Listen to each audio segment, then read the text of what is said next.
So he's going to look at first he looked at the nature of universe,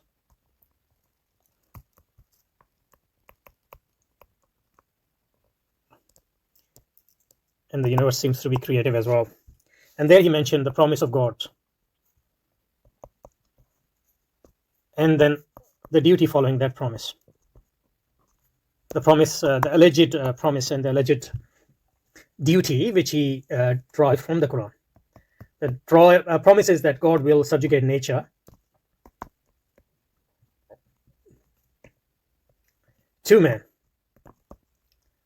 to the man, and then his or her duty is to study the universe and try to reflect on the signs of God in the universe and discover the means of realizing his conquest of nature. This is the promise of God, but our duty is to actually actualize that promise. And the actualization of the promise would be when human beings can, through their study, reflection on the signs of God, which is nature, and discover the means of realizing his conquest of nature. So he has already told us conquest of nature is the duty of man. So that's basically corresponds to the 19th century and early 20th century nows of the time of the modernity. Conquering nature is our duty. So if you want to conquer something, it means that your basic relationship with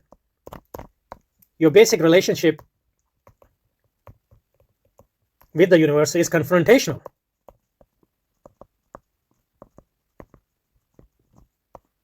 And that's the early humanistic scientific outlook as well, confrontational.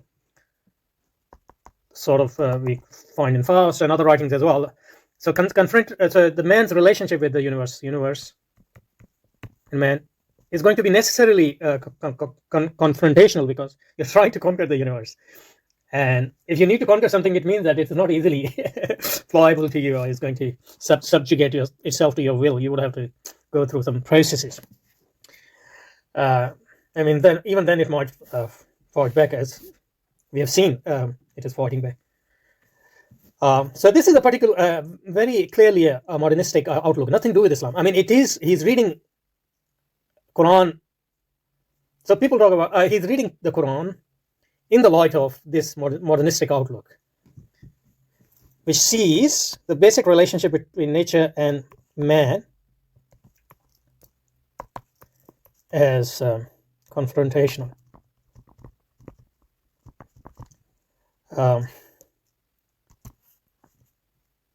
The only difference is Allama Iqbal is providing the Quranic justification for this.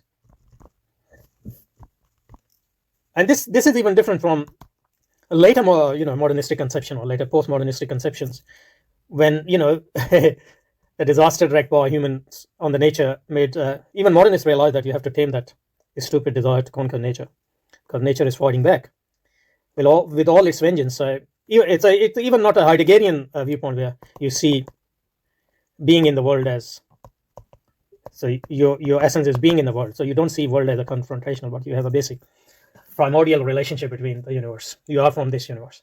Although this is the later Heidegger. The Heidegger of being and time is still close to this confrontational outlook.